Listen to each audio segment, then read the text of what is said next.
बिस्मिल्लाहिर्रहमानिर्रहीम। My dear students and viewers, अस्सलाम वालेकुम। मैं हूं प्रोफेसर नसीर अहमद गाज़ी और आज मैं इंग्लिश लैंग्वेज सीरीज़ के लेक्चर नंबर 32 को लेके हाज़िर हुआ हूँ। और आपको पता है बच्चों के लास्ट 2 लेक्चर से हमने एक नया टॉपिक शुरू किया है जिसका नाम है कॉमन एरर्स, यानी how to learn common errors. ठीक है, और उसमें जो सबसे पहले लेक्चर नंबर 30 और लेक्चर नंबर 31 में जो मैंने एरर्स आपको पढ़ाए थे वो थे errors in verb and tenses.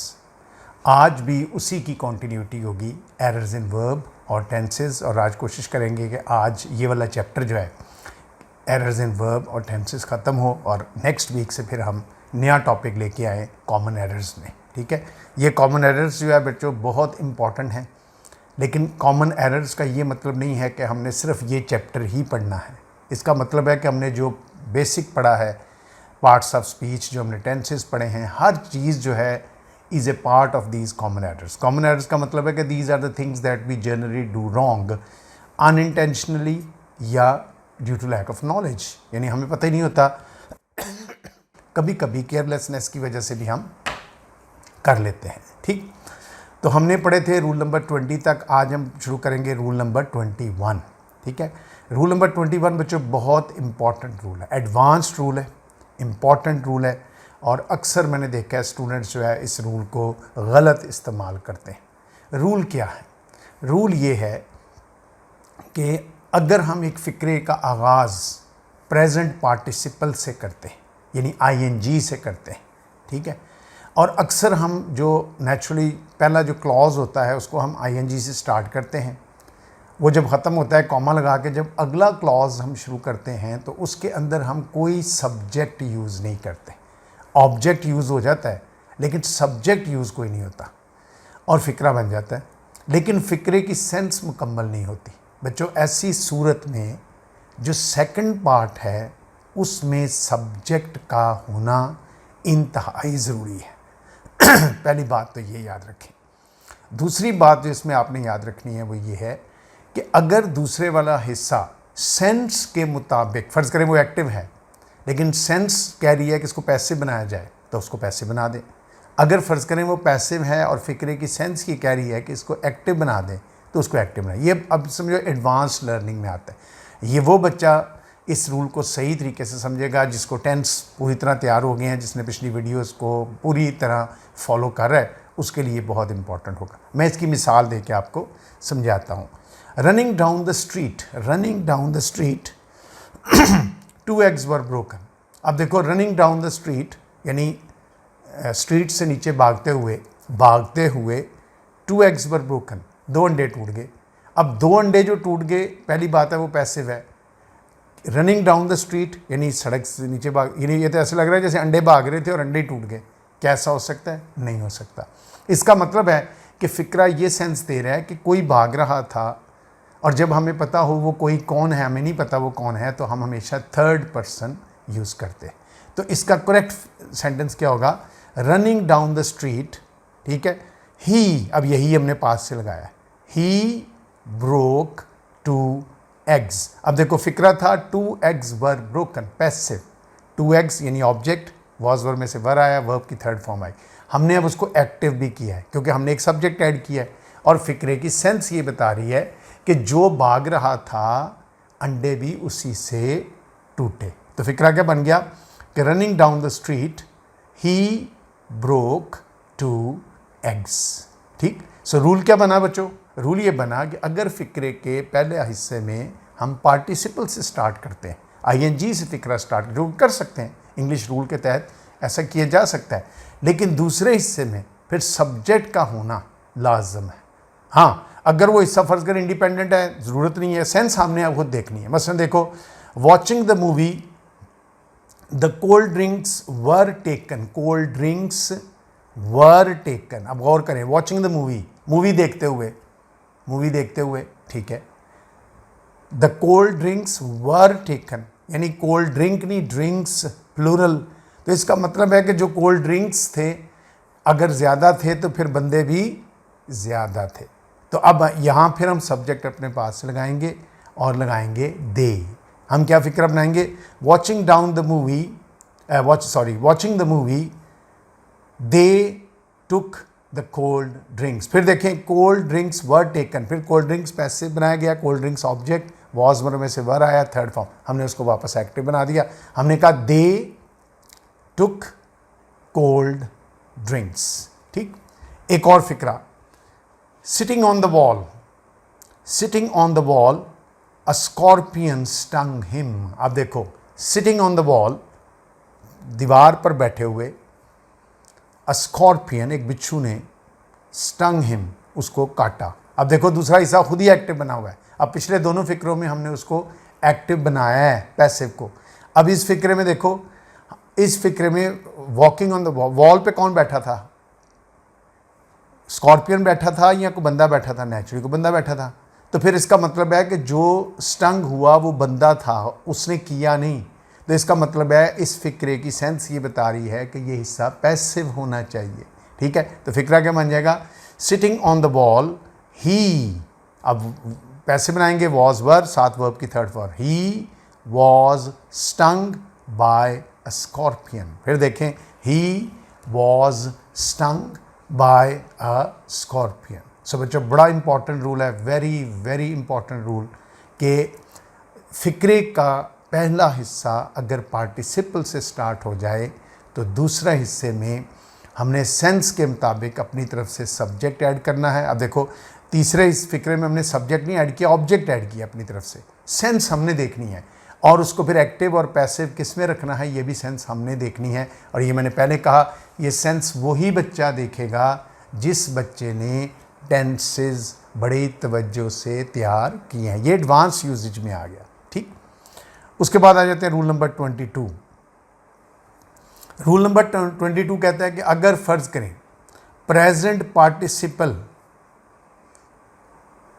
दूसरे हिस्से should not be used in the second part, second part में यूज नहीं होना चाहिए जब उसका डायरेक्ट ताल्लुक ना हो विद द मेन वर्ब, यानी जो मेन वर्ब है उसके साथ उसका डायरेक्ट ताल्लुक ना हो, वो अलग वर्ब हो, तो उसको फिर आईएनजी में नहीं होना चाहिए। यानी present participle should not be used in the should not be used in the second part when it does not directly have any connection with the main verb, यानी मेन वर्ब जो first part में है उसके साथ कोई connection नहीं है। मसलन मिसाल के तौर पे he travelled for America on Monday, ये देखो पहला हिस्सा मुकम्मल है, he travelled for America on Monday, यानी अमेरिका के लिए वो रवाना हुआ मंडे को। ठीक है, comma arriving there on Tuesday, अक्सर हम कहते हैं ना कॉमे के फ़ौरन बाद भी वर्ब आ जाए तो वो भी आईएनजी में होता है, तो लेकिन यहाँ ये अप्लाई नहीं होगा। क्यों?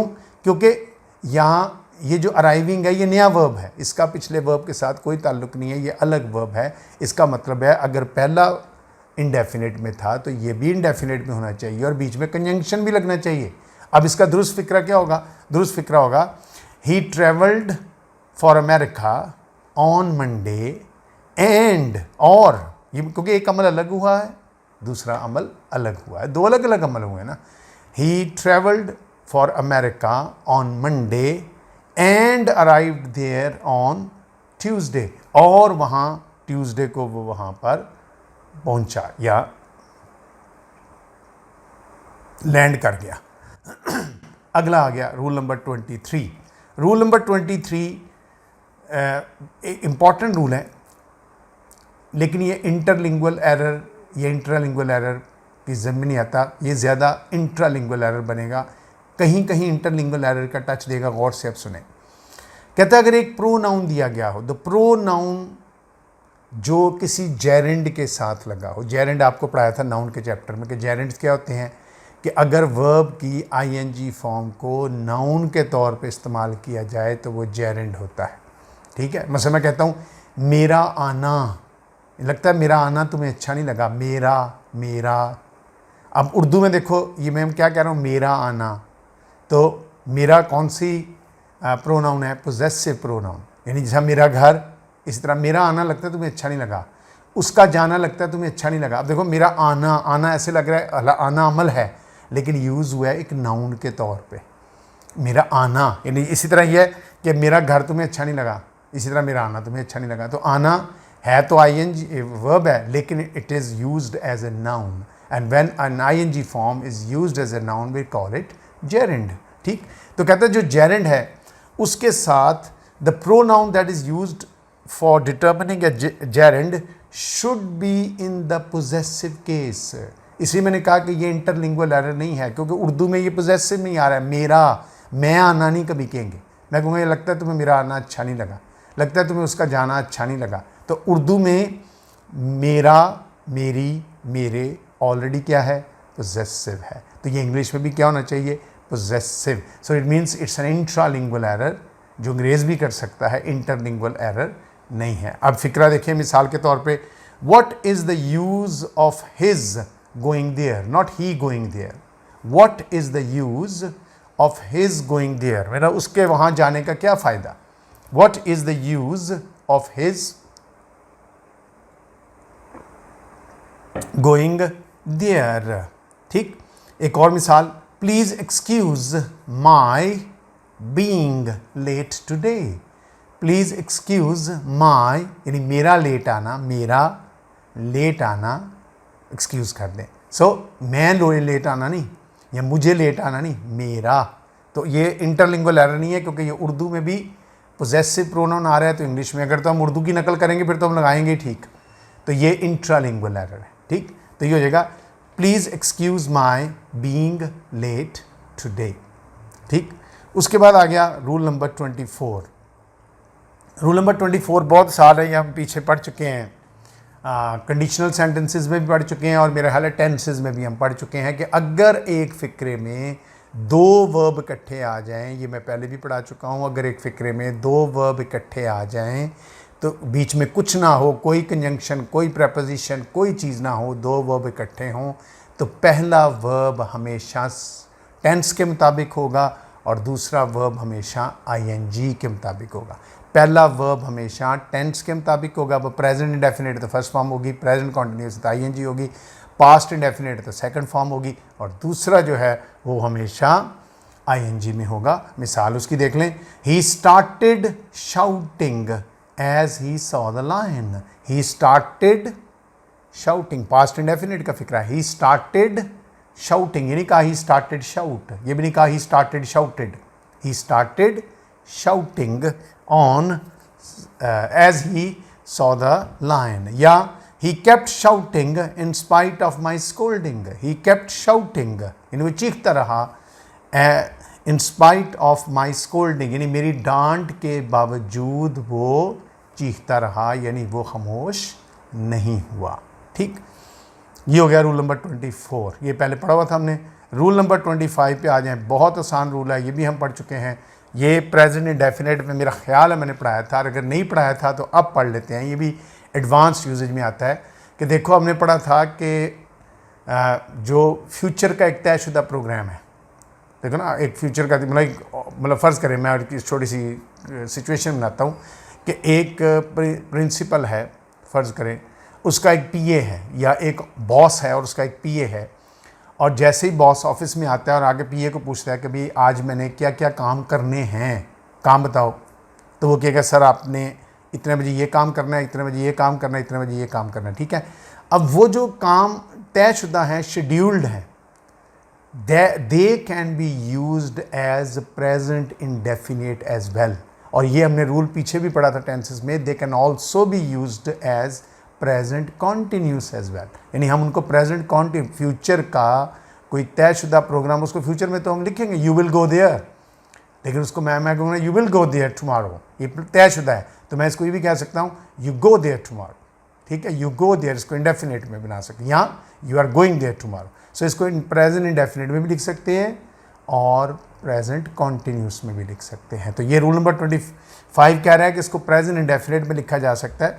We can use present indefinite to determine the scheduled future programme, कि अगर एक शेड्यूल्ड फ्यूचर प्रोग्राम है, तयशुदा है, तो हम उसके साथ यूज़ कर सकते हैं। मसलन ही meets the officers at 10 AM, कि वो ऑफिसर्स से मुलाकात करेगा कितने बजे, 10 बजे, and goes to lunch at 2 PM, और 2 बजे लंच। तो बेसिकली तो कहना जो करेगा, कहना चाह रहा है करेगा, लिखा क्या जा रहा है प्रेजेंट इंडेफिनिट करता है, देखो ना, उर्दू में नहीं ऐसा बोला जाएगा, वैसा करता है। इंग्लिश में, ये इंग्लिश का रूल है, इंग्लिश में ही अप्लाई होगा। Learn English, because we are learning English, we have to see certain things which are used in English as they are.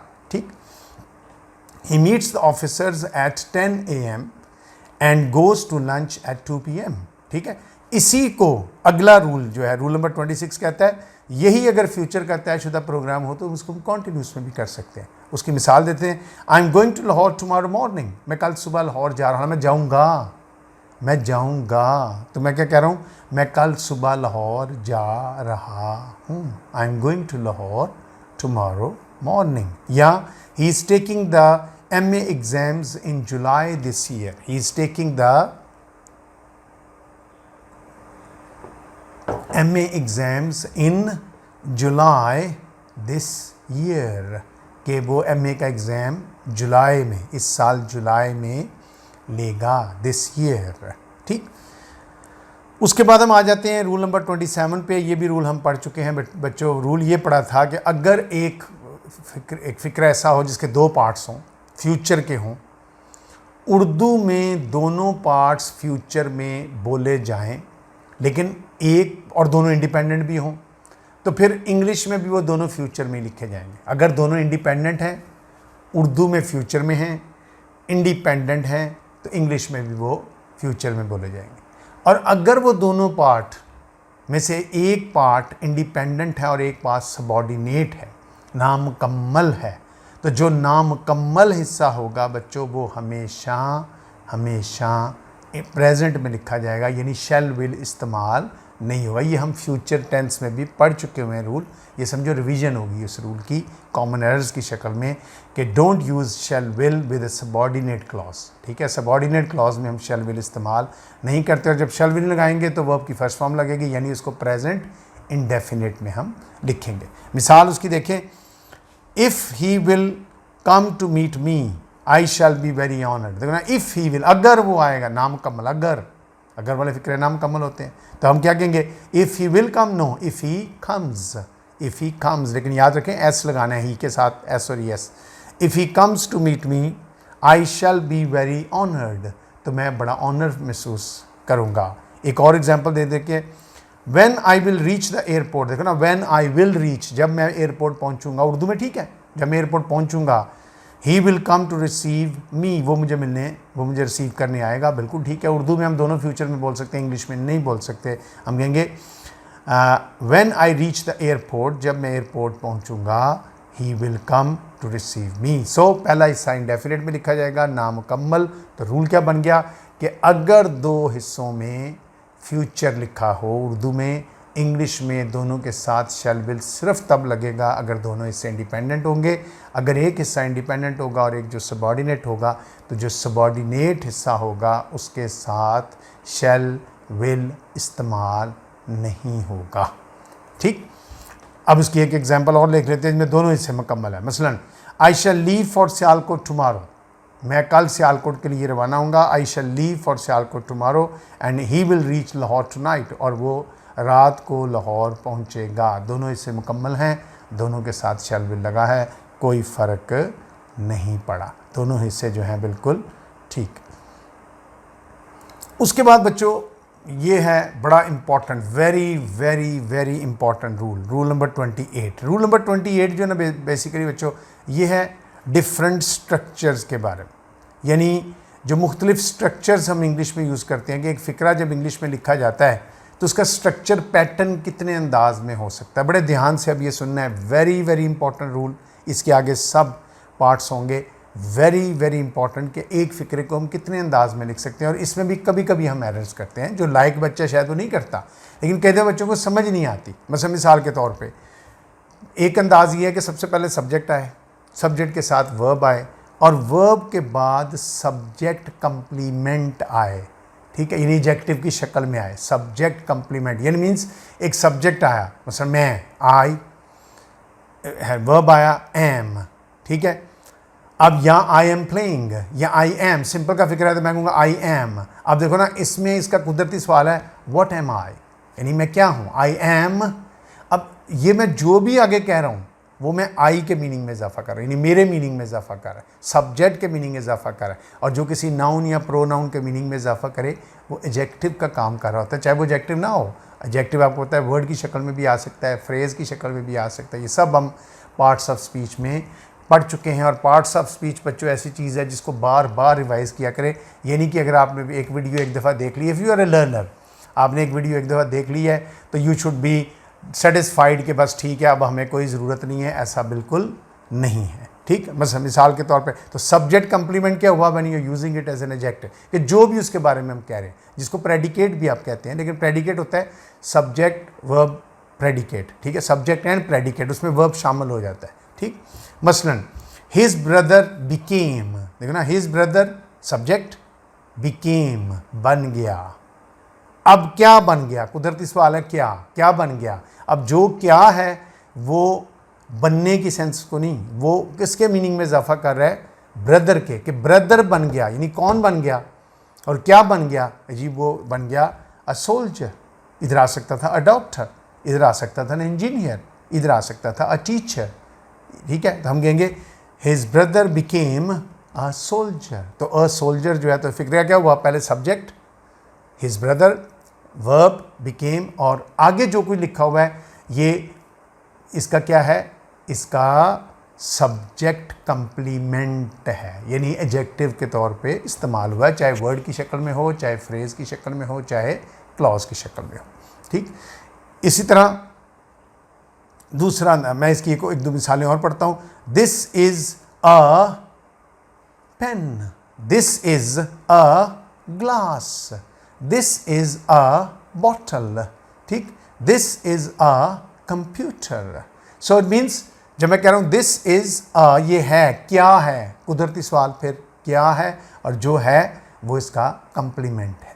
ठीक है, वही इसका ऑब्जेक्ट भी होता है। ठीक, so then Anwar looks, Anwar लग रहा है, क्या लग रहा है, फिर क्या, कुदरती सवाल क्या लग रहा है, लुक्स सैड, अनवर उदास लग रहा है, तो उदास भी एडजेक्टिव हुआ। ठीक है, लेकिन ये देखो ना, ये नाउन नहीं है, ये pure adjective used as an adjective. ठीक, उसके बाद द चिल्ड्रन केप्ट क्वाइट, बच्चे क्वाइट रहे, केप्ट व्हाट, फिर देखिए हर एक का जवाब है क्या, वो लग रहा है, क्या लग रहा है।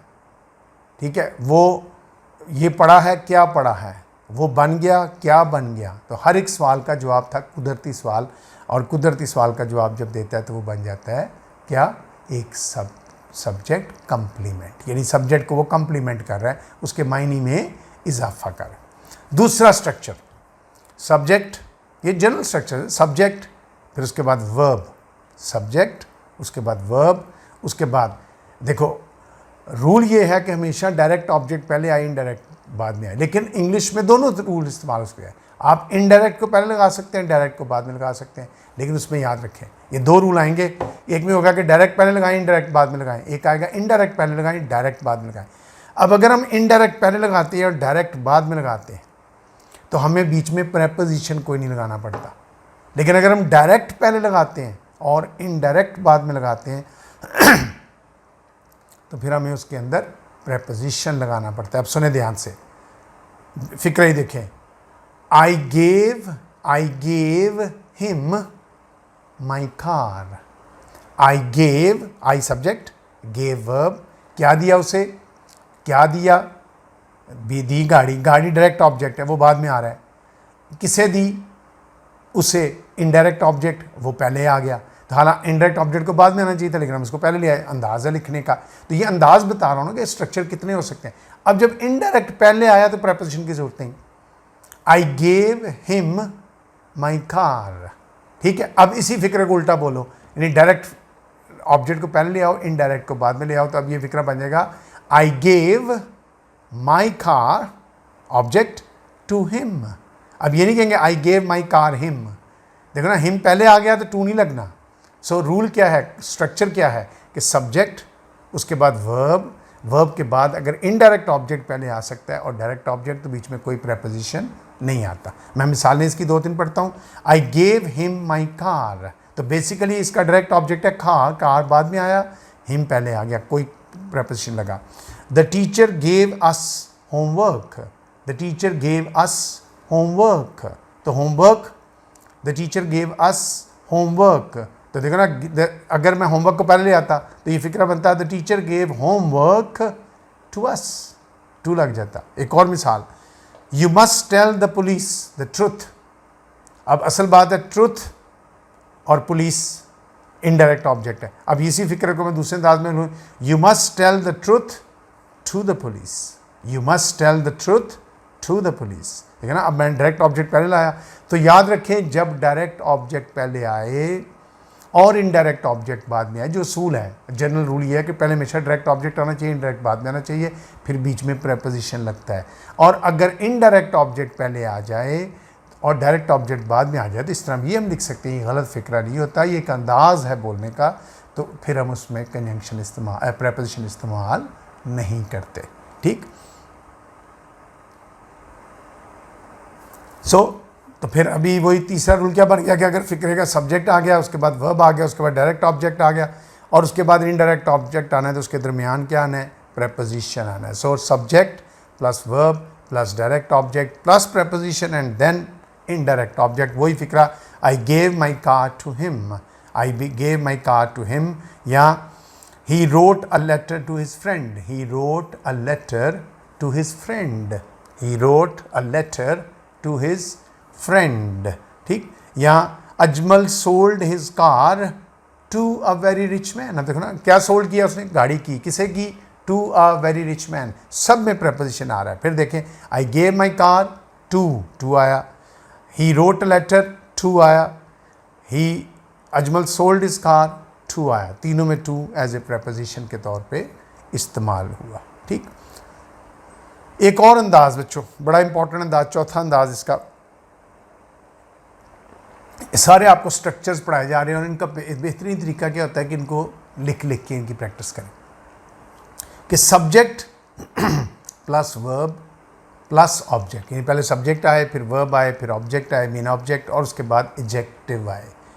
ठीक है, subject plus verb plus object and then an adjective. इस तरह भी फिक्रा बन सकता है। मतलब मिसाल के तौर पे, the boy pushed the door open, यानी एक किस्म का उसने कहना ही वो चाह रहा था, उसने दरवाज़ा, लड़के ने दरवाज़ा खोल दिया, तो हम ये कहेंगे the boy pushed pushed pushed the door. किसी क्या पुश किया, डोर को क्या किया, पुश करके ओपन कर दिया। ठीक है, जैसे हम कहेंगे द बॉय, अगर मैं इसको एज ए वर्ब यूज़ करूँ तो इस फिक्रे का अंदाज़ क्या होगा, the boy open the door.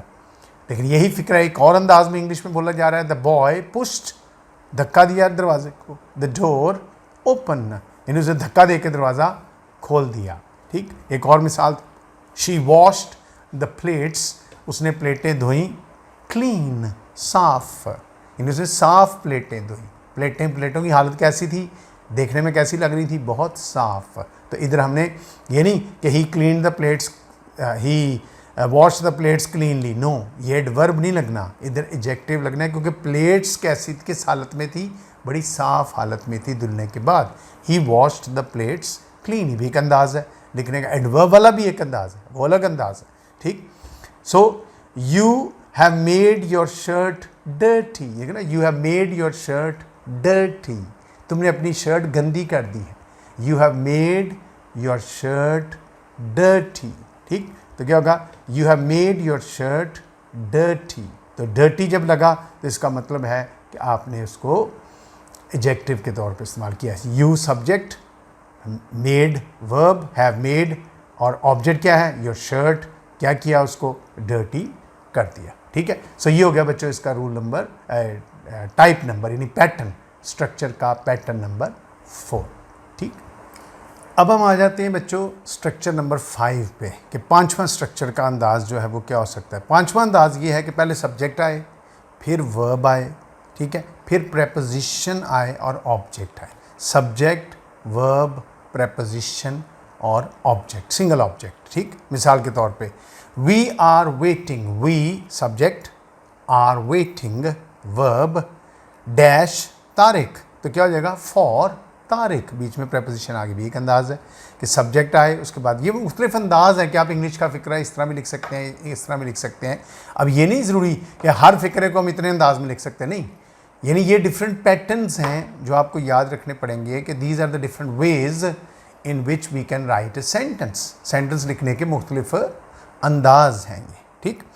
मसलन we are waiting for Tariq, he agreed, he क्या आ गया सब्जेक्ट, एग्रीड आ गया verb, to preposition, my proposal, he agreed to my proposal, यानी उसने मेरे प्रपोजल पर एग्री किया, ठीक।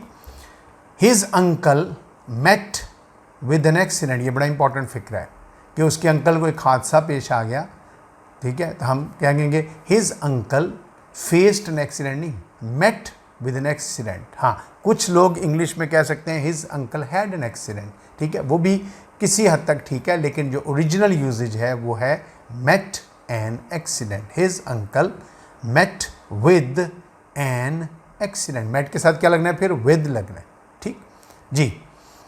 उसके बाद आ गया नंबर 6 इस्तेमाल। अब ये बड़ा इंपॉर्टेंट इस्तेमाल है, ये नंबर 6 और नंबर 7 ये बहुत इंपॉर्टेंट है। छठा और सातवां जो पैटर्न है ये बड़ा इंपॉर्टेंट है। ये पैटर्न क्या है कि अगर फ़िक्र में पहले सब्जेक्ट आए, उसके बाद वर्ब आए, और वर्ब के बाद डायरेक्ट ऑब्जेक्ट आए या इनडायरेक्ट ऑब्जेक्ट आए, वो सेंस बताएगी कि डायरेक्ट आना है या इनडायरेक्ट, ये दोनों ही आ सकते हैं, आए, और उसके बाद आईएनजी फॉर्म आए, यानी इसका मतलब एंड किस पे हो, आईएनजी पे हो। ये कब होता है, हो ये भी बड़ा एक अंदाज है। फिर सुनने सब्जेक्ट, उसके बाद वर्ब, उसके बाद ऑब्जेक्ट, और उसके बाद आईएनजी। मैं मिसाल पहले बोलता हूँ फिर मैं रूल समझाता हूँ। मसलन आई saw him crossing the road. अब देखो आई saw him, I subject, saw verb, him object, ठीक है, क्रॉसिंग पार्टिसिपल, और उसके बाद बेशक PMRT में से कोई भी आ जाए कि क्रॉसिंग, बेसिकली पूरा फ्रेज है, क्लॉज है, क्रॉसिंग द रोड। मैंने देखा, कैसे देखा, क्या कर रहा था वो, क्रॉसिंग द रोड, सड़क पार कर रहा था।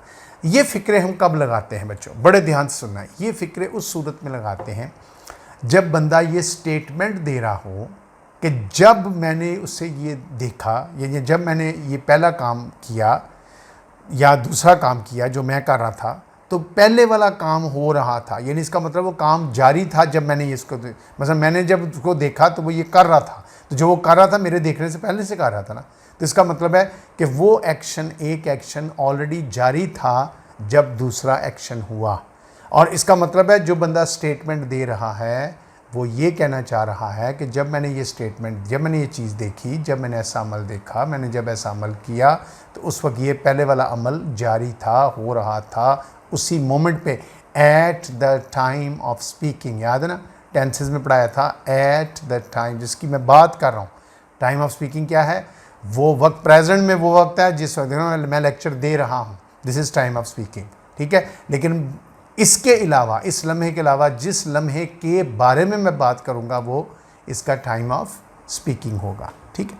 सो रूल बन गया कि अगर एक फ़िक्रे में सब्जेक्ट के बाद वर्ब, वर्ब के बाद ऑब्जेक्ट, ऑब्जेक्ट के बाद अगर आईएनजी लगा हो, तो उस सूरत में लगता है कि आईएनजी हम तब लगाते हैं जब हम ये सेंस दे रहे हों कि जब पहला अमल हो रहा था, जब पहला अमल, जो दूसरा अमल, वो दूसरा है, यानी जब मेन एक्शन हुआ तो दूसरा एक्शन ऑलरेडी जारी था, दूसरा एक्शन ऑलरेडी जारी था। मिसालें हम उसकी देखें, आई saw him crossing the street, ठीक है, मैंने उसको सड़क क्रॉस करते हुए देखा, यहाँ स्ट्रीट क्रॉस करते हुए देखा।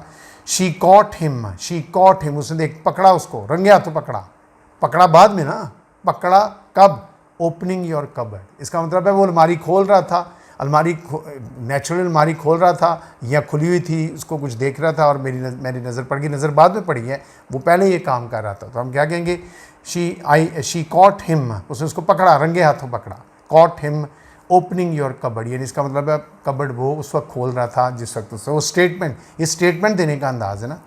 He kept the fire burning, उसने आग को जलने दिया, इसका मतलब है जब मैं वो आग उसने देखा, जिसने जो कह रहा है कि वो आग जो थी वो उसको जलाया गया हुआ था, यानी आग बुझी हुई नहीं थी, जलाई नहीं थी, जली हुई थी, जल रही थी। He kept the fire burning, ठीक। इसी रूल में थोड़ी सी तब्दीली आती है रूल नंबर 7, स्ट्रक्चर नंबर 7 में, कि अगर हम सब्जेक्ट लगाएं और उसी तरह वर्ब लगाएं, उसी तरह ऑब्जेक्ट लगाएं, डायरेक्ट हो या इनडायरेक्ट हो, और उसके बाद इन्फिनेटिव फॉर्म लगाएं, वो कब लगाते हैं?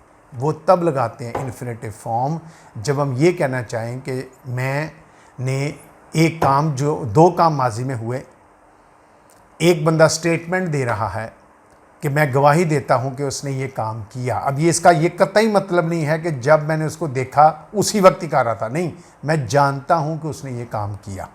तो यहाँ एक में मैंने जब देखा तो वो कर रहा था, वो पिछला रूल हो गया। एक है मैं जानता हूं कि उसने ये काम किया, तो वो दोनों काम हो चुके हैं माजी में, लेकिन जब उसको आप बोलेंगे तो आप उसको इंडेफिनेट की सेंस में बोल सकते हैं। फिर मैं मिसाल पहले आपको देता हूँ, फिर रूल आपको समझाता हूँ कि I saw him take away your car. I saw him, saw past, take present, I saw him take away your car, क्योंकि ये मैं गवाही दे रहा हूँ कि मैंने उससे देखा वो तुम्हारी गाड़ी लेके गया। इसका मतलब है ये नहीं कि जब मैंने देखा तो गाड़ी लेके जा रहा था, इसका मतलब गाड़ी वो उस वक्त ले जा रहा था या उससे पहले ले जा रहा था या वो ले चुका था या उसके बाद ले गया, लेकिन मैं गवाही दे रहा हूँ कि मैंने उसको देखा है कि उसने ये काम किया। दो काम जो माजी में हुए हैं, एक काम वो जो मैं कह रहा हूँ, एक काम वो जो दूसरा हो चुका है। मैं उसको जब लिखता हूँ तो मैं उसको उसके साथ जब जोड़ देता हूँ तो मैं उसको इन्फिनेटिव में बोलूँगा, पर कॉन्टिन्यूस में नहीं बोलूँगा। ठीक, अब देखो फिर तो स्ट्रक्चर क्या हुआ कि second action took place in the past, और स्पीकर जो है, दोनों एक्शन पास्ट में हुए हैं, लेकिन स्पीकर जो है ये बताना चाह रहा है, he is just giving a statement कि ये बात, मैं इसकी गवाही दे रहा हूँ कि ये काम, मैं जानता हूँ कि उसने ये काम किया। वैसे मैं जानता हूँ कि मैं जानता था कि उसने ये चोरी की है, इसका मतलब मैं जानता था। चोरी अब कब की है ये मेंशन नहीं है, लेकिन यानी एक है मैंने जब देखा वो चोरी कर रहा था, ये पिछला रूल हो गया। एक है मैं जानता हूँ इसने चोरी की है, तो इसका मतलब है ये अगला रूल हो गया। ठीक, तो ये हो गया I saw him take away your car, she watched him steal the watch, she watched him, वो गवाही दे रही कि मैंने देखा इसने घड़ी चुराई, तो वो सिर्फ बयान दे रहा है कि उसने घड़ी चुराई। ठीक है, ये नहीं कहा चुरा रहा था, नहीं, उसने घड़ी चुराई और मैं उसकी गवाही देता हूँ। उसके बाद वी हर्ड हर, हमने उसको देखा, हर्ड हर सिंग, हमने उसको गाते हुए सुना। वी हर्ड हर सिंग, हमने उसको गाते हुए, ये नहीं कहेंगे we heard her singing, no, हमने उसको गाते हुए सुना ही नहीं, जब वो गा रही थी हमने सुना था, तो हम एक स्टेटमेंट जो है वो दे रहे हैं। ठीक, उसके बाद आठवां स्ट्रक्चर इसका ये है कि अगर एक फ़िक्रे में सब्जेक्ट पहले आ जाए, फिर उसके बाद वर्ब आ जाए, उसके बाद इंट्रोगेटिव वर्ड लगा हो, what, where, who, when, interrogative words लगा हो, तो उसके बाद एक क्लॉज लगेगा अकॉर्डिंग टू द टेंस या सेंस, यानी जो उसके बाद जो क्लॉज होगा, किसके बाद, इंट्रोगेटिव वर्ड यानी सवालिया अल्फाज के बाद। ठीक है, मैं कहता हूँ I know what, I know, I subject, know verb, what, और उसके आगे अब जो लगेगा ये अब उस व्हाट के फ़िक्रे की सेंस के मुताबिक के टेंस कौन सा लगना है, कॉन्टिन्यूस में लगना है, इंडेफिनेट में लगना है, वो सेंस जो है वो पिछले वाला हिस्सा बताएगा कि उसके मुताबिक हम। ठीक है, मतलब मैं कहता हूँ I know what you are doing. ठीक है, तो ये यू आर डूइंग मतलब आई नो, मैं जानता हूँ तुम क्या कर रहे थे, मैं जानता हूँ तुम क्या कर रहे थे। ठीक, सो subject plus verb plus interrogative word plus clause, ये जो क्लॉज आएगा अकॉर्डिंग टू द टेंस आएगा या अकॉर्डिंग टू द सेंस आएगा। ठीक, मसलन आई आस्क्ड वेयर, मैंने पूछा कहाँ, ही वॉज गोइंग, यानी मैंने पूछा कि वो कहाँ जा रहा था, ही वॉज गोइंग। ठीक, नोबडी नोज, नोबडी नोज, कोई नहीं जानता, व्हेन ही विल कम, कोई नहीं जानता कब वो आएगा, यानी ना कब, व्हेन इंट्रोगेटिव वर्ड, देखो ना, नोबडी नोज, कोई नहीं जानता, तो नोबडी इधर सब्जेक्ट है, जानता वर्ब है, क्या नहीं जानता, व्हेन, कब, ही विल कम, आगे क्लॉज जो लगा है वो फ़िक्रे की सेंस के मुताबिक लगा। ये भी एडवांस्ड यूजेज है बच्चों, ये चीज़ें वो हैं जो आपको प्रैक्टिस से सीखनी पड़ती हैं, बार बार आप इस तरह के फ़िक्रे बनाते हैं। ठीक है, रेन एंड मार्टन की किताब बेस्ट किताब है इसके लिए, ख़ास तौर पे जब बच्चे एफएससी कर लेते हैं या बीएस कर लेते हैं या एम इंग्लिश कर लेते हैं और they want to learn something. तो एक तो मेरी वीडियोस हैं जो आप कर रहे हैं, लेकिन आपको इसकी प्रैक्टिस करनी है तो रेन एंड मार्टन, ठीक है, टॉमसन एंड मार्टिनेंट या रेन एंड मार्टिनेंट, माइकल स्वान की किताबें बड़ी अच्छी हैं, लेकिन रेन एंड मार्टन मेरे नज़दीक सबसे ईजी, अप्रोचेबल, एक्सेसिबल है। ठीक है, एग्जाम्पल्स भी बहुत हैं उसके अंदर।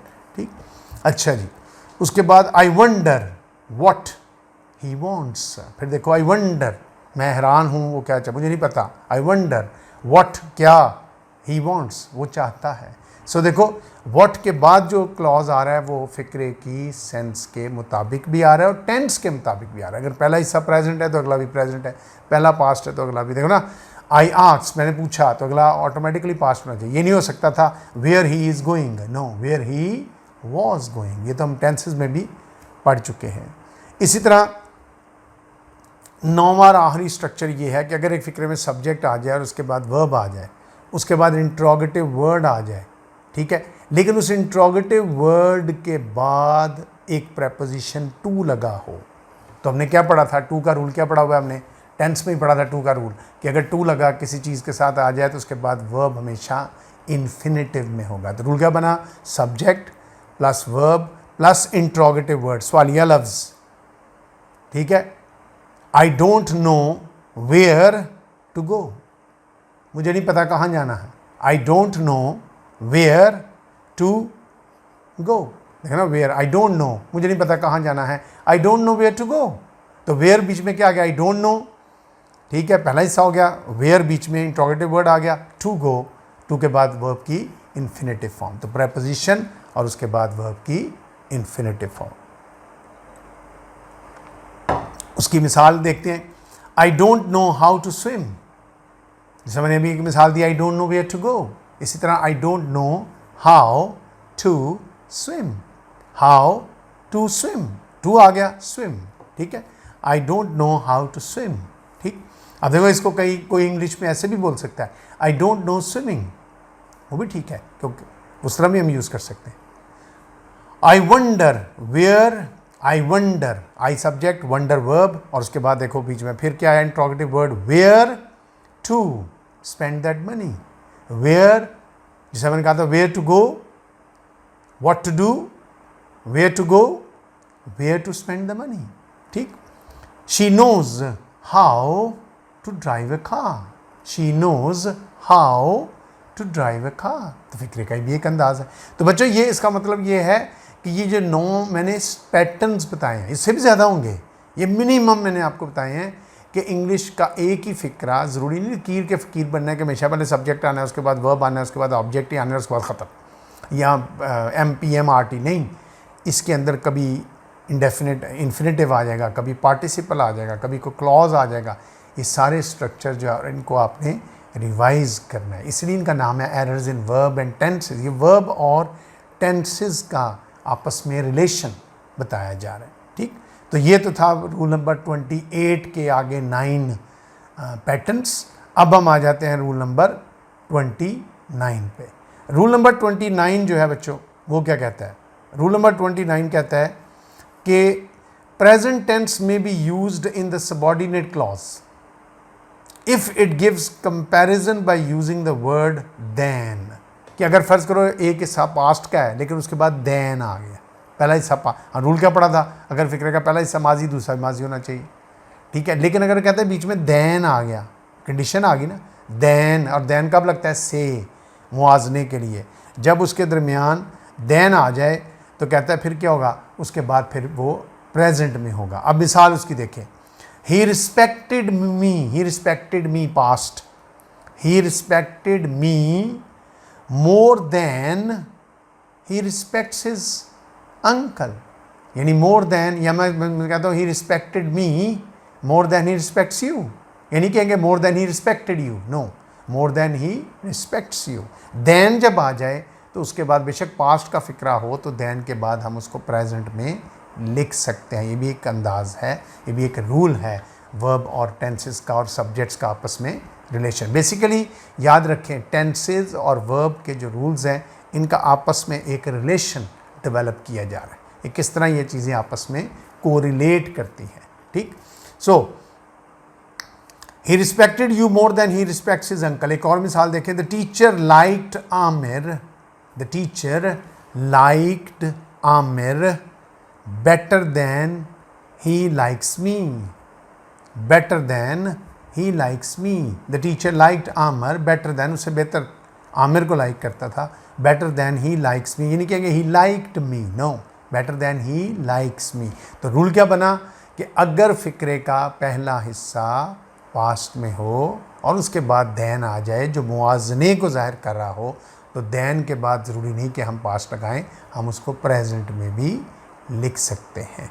ठीक, उसके बाद रूल नंबर 30 जो है, अगर फ़िक्रे में फ्रेज़ एज़ इफ़ या एज़ दो, जिसका मतलब होता है जैसा कि, अगरचे, इस तरह, एज़ इफ़ या एज़ दो, तो पास्ट टेंस में plural form of the verb should be used, यानी अगर पास्ट में हमने लिखना है तो उसकी प्लूरल फॉर्म हम यूज़ करेंगे। फिर सुन लें कि when the phrase as if and as though are used in the past tense में उनको हम यूज़ कर रहे हैं, ठीक है, तो उनके साथ जो वर्ब होगा प्लूरल होगा, यानी वॉज नहीं लगाएंगे, वर लगाएंगे, वॉज नहीं लगाएंगे, वर लगाएंगे। ये सिंपल के फ़िक्रों पे होगा, जो सिंपल नहीं होंगे उसमें ये अप्लाई नहीं होगा। ठीक, मतलब मिसाल के तौर पे, ही बिहेव्स एज इफ़, जैसे कि he behaves as if he were a millionaire, ये नहीं कहेंगे ही इज़ अ मिलियनर,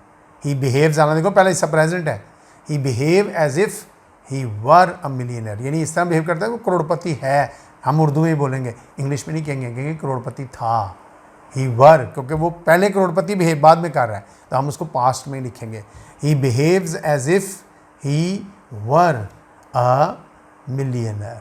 ठीक, ही लुक्स एज दो ही वर देयर फॉर मी, यानी ही लुक्स एज दो ही वर देयर फॉर मी, कि वो शायद मेरे लिए वहाँ था, वो इस तरह शो ऑफ कर रहा है, ही लुक्स एज दो, यानी लग ऐसा रहा है, ठीक है, ही लुक्स एज दो, यानी उसकी अपीयरेंस शो ये कर रही है कि ही वॉज नहीं, ही वर देयर। वैसे ही के साथ क्या लगता है, वॉज, लेकिन यहाँ क्या लगेगा, वर लगेगा। तो ये एक्सेप्शनल रूल हो गया, इसीलिए इसको कॉमन एरर्स में शामिल किया गया। ठीक, उसके बाद बच्चों आज का लास्ट रूल आ गया कि when an action is being considered in the general sense, आम जनरल सेंस में उसको यूज़ कर रहे हैं, जैसा मैंने अभी पीछे कहा था, स्विमिंग का लफ्ज़ हम बोल दें, swimming, I know how to swim या आई नो स्विमिंग। स्विमिंग अमल है लेकिन वो जेरेंड है, नाउन के तौर पे आ रहा है।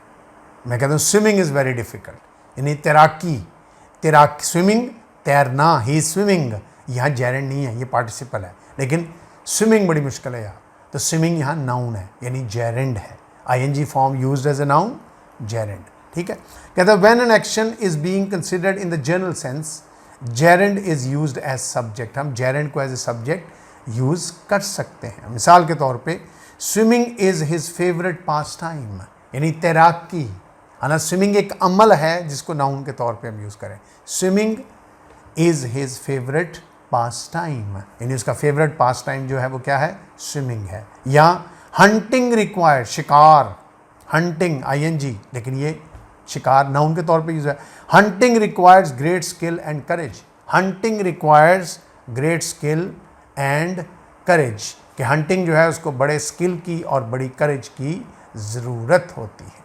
ठीक, hunting requires great skill and courage. So देखो ये जेरेंड से जब स्टार्ट हुए हैं, जेरेंड से स्टार्ट हो सकते हैं, तो we can use them like that. So बच्चों ये थे रूल्स, ये तकरीबन 32 तो ये रूल्स बने हैं, उसके बाद बीच में वो 9 आगे समझो 40 के करीब रूल्स बने हैं आपको, जो आपने सीखे हैं एरर्स इन वर्ब और टेंसेस में। इसके साथ ही एरर्स इन वर्ब और टेंसेस, यानी ये पार्ट सी हम कहेंगे इसको, ये ख़त्म हो गया। नेक्स्ट वीक से अब हम इसका चैप्टर नंबर 2 कॉमन एरर्स का ही शुरू करेंगे, लेकिन वो होंगे एरर्स इन नाउन।